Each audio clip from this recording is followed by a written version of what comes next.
بەناوی خودای گەورە و میهرەبان سوپاس بۆ ئامادەبوونتان. طبعا ئێمە بەندەوەکو ئەندامی پەرلەمانی کوردستان بەڕێکاری پێڕەوی پەرلەمانی کوردستان چەندان جار باسمان لەوە کردووە کە مەلەفێکی یەکجار زۆری گەندەڵی لە هەرێمی کوردستان وجودی هەیە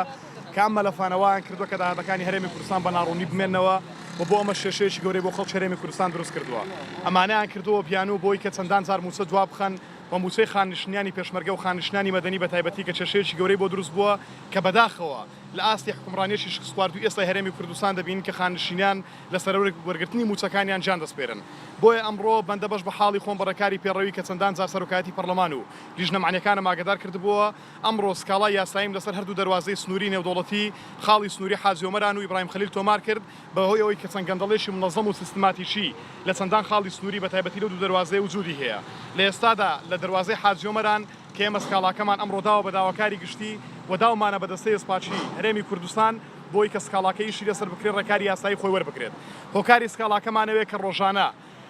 شیشێکی یەکجار زۆر داخل دەکرێت لە هەرێمی کوردستان دەواازەی حاجی عومەران کە ئەم شیشە گومرگی 100 میلیۆن دلارە بەڵام هیچ پارێک وەرناگرێت لە خۆشببوونی گومرجی بۆ کراوە. هێزێکی ئەمنی لە دەواازەی حاجی عومەران ڕۆژانە بە سیارەی وەزارەتی پێشمەرگە سەرانە لە خەڵک وەردەگرن و ئەم هێزە کێشەیەکی گەورەی بۆ خاڵە سنووریەکە دروست کردووە قاچاقچیەکی منەظەم دەکەن و بازگەیەکیان دروست کردووە کە پارە وەردەگرن لە خەڵکو و کێشەیان بۆ خەڵک دروست کردووە ناوەکانمان داوە بە داواکاری گشتی و بەدەستەی سپاچی. لە هەمان کاتدا خۆڵی بنتونایی داخل دەکرێت کە کۆمپانیای نیوستاندار کە کۆمپانیایەکی حزبیە 510,000 دینار گومرگ وەردەگرێت بەڵام حکوومەتی هەرێمی کوردستان 247,000 دینار وەردەگرێت. ئەمانە و دەیان کێشەیتر داخلکردنی پاکەت کە لە ئیماراتەوە لە بەندەر عەباسەوە بە شێوەیەکی منەظەم بە ترانزیت داخلی هەرێمی کوردستان دەکرێت لەوە بۆ هەولێر. ئەمە تەواوی بەڵگەکانە کە ئێمە داومانە بە داواکاری گشتی ئەمڕۆ ئەم بەڵگانەمان داوە بە داواکاری گشتی و دەستەی سپاچی لەسەر و پاکەتەی کە داخل دەکرێت کە ڕۆژانە 3 بۆ 7 تڕێلە پاکەت داخل دەکرێت کە گومرجی هەر یەکێکیان 10 بۆ 15,000 دلارە هیچ پارەیەک وەرناژیرێت و هیچ پارێش ناچێتەوە خەزانەی حکوومەتی هەرێمی کوردستان.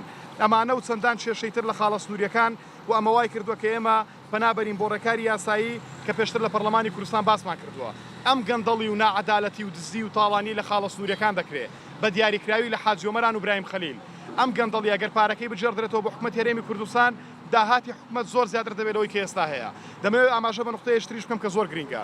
لە ئێستادا حکوومەتی هەرێمی کوردستان وەکو مژدەبەخشیەک قایمەی موچەڕا دەگەێنێ ماگانە لە کاتێکدا کە نەوت ئێستا نزیکەی 110 دلارە کە ئەگەر حکوومەتی هەرێمی کوردستان بە 102 دلاریش بیفرۆشەوە تا 7 دلار کەمتر لە بازاڕەکانی جیهانیش 102.5 نزیکەی 48 میلیۆن دلار ڕۆژانە بە حکوومەتی هەرێمی کوردستان دەمێنێتەوە بە خەرجی کۆمپانیەکانیشەوە کە لە مانگێکدا دەکاتە ملیارێک و 444 میلیۆن دلار کە ئەم پارەیە بە دینار دەکاتە 143 دەکاتە 621 میلیۆن دلار بۆ حکوومەت کە دەکاتە 922 میلیارد دینار لە هەر مانگێکدا. هێشتا حکوومەتی هەرێمی کوردستان بە هەبوونی 922 میلیارد دینار لە داهاتی نەوتی هەرێمی کوردستان لەو قاچاقچێتی و سەرانە وەرگرتنی کە لە خاڵە سنووریەکان دەگوزارێت و نزیکەی 200 بۆ 300 میلیارد دیناری خاڵە سنووریەکان و 200 میلیارد دیناری بەغدا و 20 میلیاری هاوپەیمانان هێشتا حکوومەتی هەرێمی کوردستان موچەوەکو مژدەبەخشێک ڕادەگەێنێت. بۆیە ئەمڕۆ بەڕێکاری یاسایی پەرلەمانی سکاڵای یاساییمان تۆمار کرد تاوەکو هیچ کەسێک هیچ گروپێک هیچ شخصێک لەناو حزبی سیاسی کوردستان نەبێتە مۆتەکە بەسەر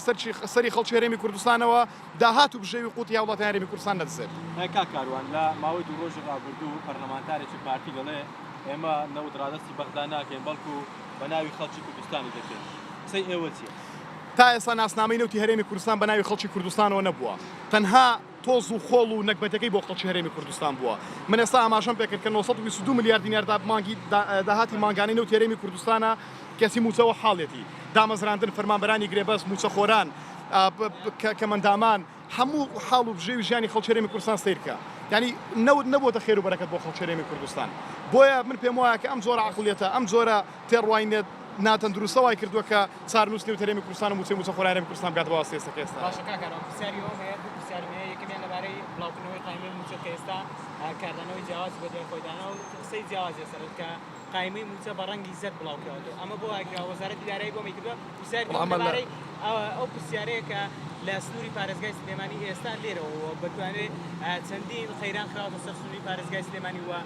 پارەی داهاتی ناخۆش دەگەڕێن لە چەند شوێنێکی تر. ئێوە قسەتان ئێمە بە ڕوون و ڕاشکایی وتومانە بە داتا و بەڵگە و دۆکیومنت بابەتەکەمان بڵاو کردوێتەوە کە داهاتی سلێمانی ڕوون و وازەحە بۆ جێڕاومانەتەوە بۆ خەزانەی حکوومەتی هەرێمی کوردستان و تەمویلی موچەی پێکراوە بە 75 میلیارد دینار. ئەو پارەی تری کە خەرجی سیادی 15 لێ بردراوە بۆ باقیەکەی تری کە 30 میلیارد دینار خەرجی حکومیە کە لە پارێزگای سلێمانی دەڕوە و نزیکەی 10 میلیارد و 15 میلیارد دیناریش ماگانە خەرجیترە کە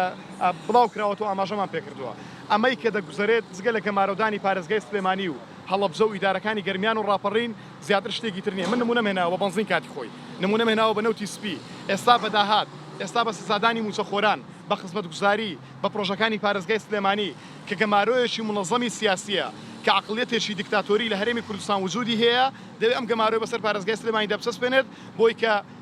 دیزە بە دەرخۆنەی داهاتەکانی هەرێمی کوردستانی کارواتی میەچەتی بۆەوە لە ناو حکوومەت قبول دەکات